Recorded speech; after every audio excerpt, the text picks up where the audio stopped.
sampaikan, semua yang saya hormati juga hadirin. Niki langsung saja, saya tadi sudah deal-dealan sama Pak Kures untuk jadi provokator. Tapi provokator keilmuan. Kenapa tadi ini sarjana arsitek tapi ngomong tata bahasa meneladan, tidak tahu saya. Begini ya. Saya akan bikin mukadimah nanti yang menyempurnakan Pak Kures. Jadi ilmu tafsir itu dimulai dari satu dialog umum. Dialog umum itu bisa perwakilan atau ungkapan atau apa saja. Misalnya begini, ketika ada orang baik itu Allah berjanji wa allawistaqamu alat tariqah la asqainahum ma'an ghadaqah. Kalau mereka benar, perilakunya benar, saya kasih air yang segar. Tentu kalau kita tahu orang berkecukupan air itu tidak cukup segalanya. Tentu kita butuh makan, butuh macam-macam. Tapi Allah hanya menyebut ma'an ghadaqah. Semua mufassir sepakat, kata ma'an ghadaqah ini ibaratun an raghadil ais. Bahwa ini adalah, maksudnya adalah hidup yang nyaman, bukan sekedar berkebutuhan apa? Air. Begitu juga beberapa ayat yang warka'u ma'arrogi'in wasjud, itu bukan sekedar sholat itu bentuknya ruku atau sujud, tapi sholat yang sempurna, yaitu dimulai dengan takbir, diakhiri dengan apa? Salam. Dan itu akhirnya butuh teladan, yaitu Rasulullah SAW. Kemudian di balik teladan itu ada ilmu diroya. Saya termasuk orang yang baca banyak tentang diroya. Karena korban bulian, jadi ulama itu saling membuli, saling mengerjain itu. Jadi suatu saat Nabi Musa itu tanya sama Allah, nggak terima. Memang Nabi Musa ini Nabi paling usil. Untung kita nggak jadi umatnya, kalau jadi umatnya ikut usil. Makanya kalau yang usil itu umatnya Nabi Musa, itu bukan Nabi Muhammad. Nabi Musa itu tanya sama Allah, ya Allah, kenapa engkau menjelaskan tentang engkau ada kata-kata la ta'khudhuhu sinatu wala naum, bahwa Allah itu Tuhan yang tidak terkena kantuk. Sinah itu kantuk, wala naum, dan tidak terkena tidur. Allah tidak jawab, tapi Nabi Musa disuruh megang kaca tipis itu, pegang, Musa ini jaga. Ya Gusti, jaga, ternyata triut ngantuk gitu Pak Fathul Wahid, langsung pecah.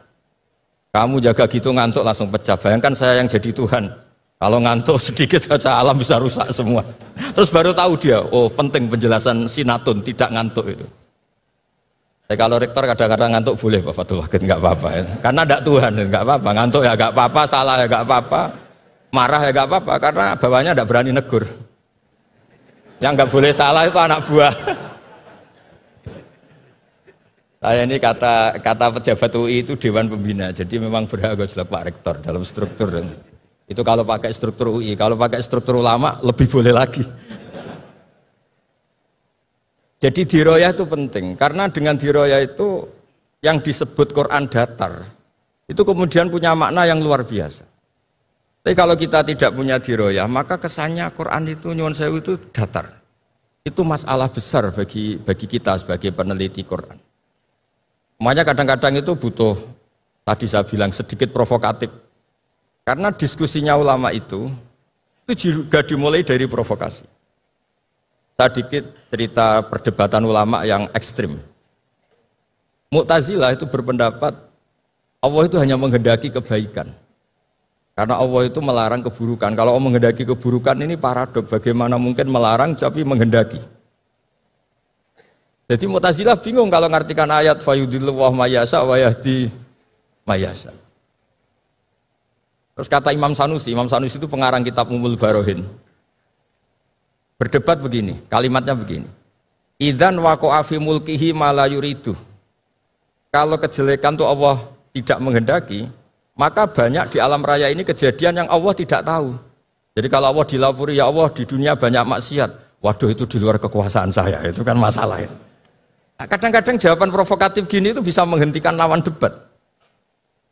Tapi kata Izzuddin bin Abdissalam yang punya gelar Sultanul Ulama, kamu jangan benci sama Mu'tazilah di konteks ini, karena niatnya itu supaya enggak nisbatus syar'i ilallah, supaya kejelekan tidak diisnadkan ke Allah, tidak disadarkan ke Allah. Itu juga ajaran Allah, ma'asobaka min hasanatin famin Allah wa ma'asobaka min sayyatin famin nafs.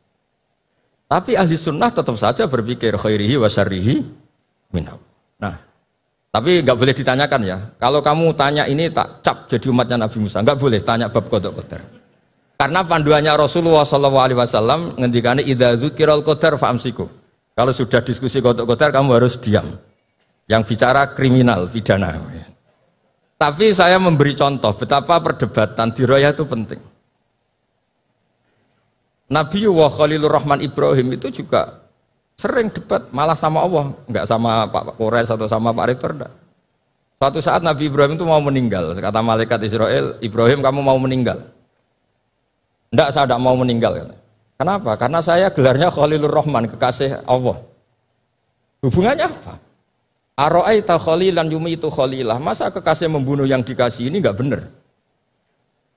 Malaikat kan enggak biasa debat, naik Israel, tanya, ya Allah ini logikanya gini, ini gimana ini? Gak pernah kuliah malaikat, gak bisa debat malaikat. Allah itu enak saja jawabnya, bilang ke Ibrahim, wahal ra'aita habiban yakrahu ayal ko habibah. Masa katanya kekasih Allah ketemu kekasihnya ndak siap? Oh iya ya, mati gak apa-apa, mati gak apa-apa. Jadi kalau kamu takut mati itu belum kesayangan Allah. Kok takut semua toh? Padahal ndak kaya juga, ndak makmur juga, tapi takut mati. Nah, itu juga ada dialog.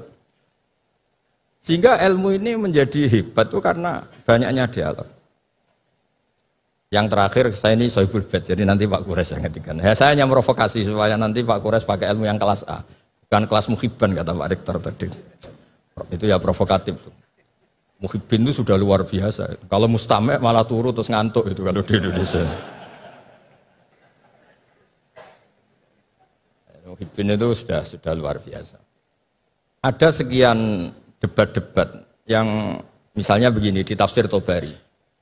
Kita sebagai penekun fikih, saya ini sudah menghormati jenengan, penekun bondak pokoknya kita ini penekun fikih. Itu yang namanya qasar sholat itu ya sholat rubaiyah dikosor menjadi sunaiyah, duhur menjadi 2, asar menjadi 2. Ya jangan ngosor maghrib jadi 1,5. Juga ngosor subuh menjadi apa?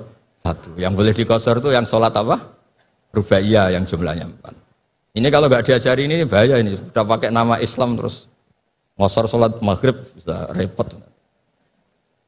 Tapi Imam Tobari ngendikan, apapun hebatnya mufassir itu dia terjebak oleh mindset fikihnya. Karena dia fikih ya qasar itu qasrus sholat itu ya 4 menjadi 2. Tapi kata Imam Tobari dalam tafsirnya ini umut tafasir. Nanti Pak Kures bisa menjelaskan.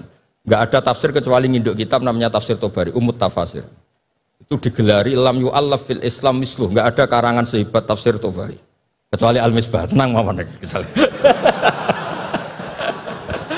tenang mawon ini Mbak Caca agak terima, saya ini kan Mbak Naswa agak terima itu ngelihat saya sama abahnya terus ya kecuali nggak apa-apa sudah ini tamu harus dihormati sudah kecuali saya rileks saja.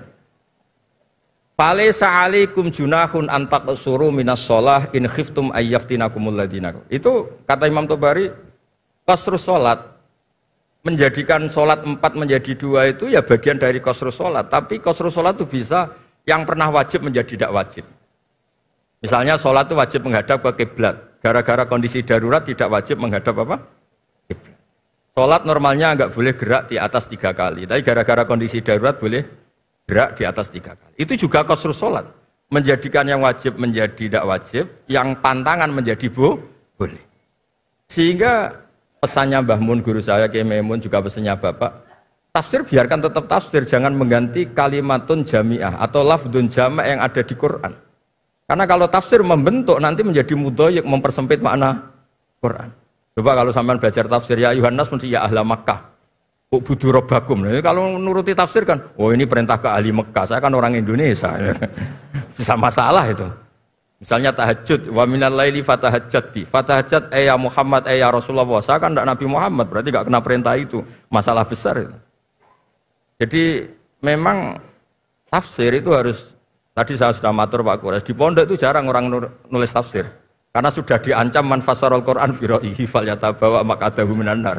Jadi nulis tafsir itu ya kayak pesen tiket, nggak usah diteruskan. Nah yang masalah itu biroihi, kebetulan Pak Kures baca banyak, saya juga baca banyak. Pak Fatul Wahid karena ingin naik kelas ya baca banyak, nanti setelah nggak rektor ngiyai lagi Pak Wahid ini. Karena kecilnya tuh ngaji di bawah saya di Kudus di Muawanah. Saya tidak tahu kok jadi rektor.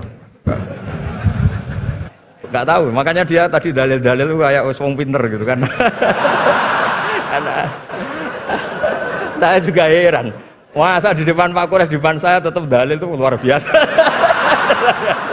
Hebat itu, hebat. Luar biasa itu. Pokoknya hebat. Anda harus bangga punya rektor seperti ini, harus bangga. Ya gitu saja. Wassalamualaikum warahmatullahi wabarakatuh.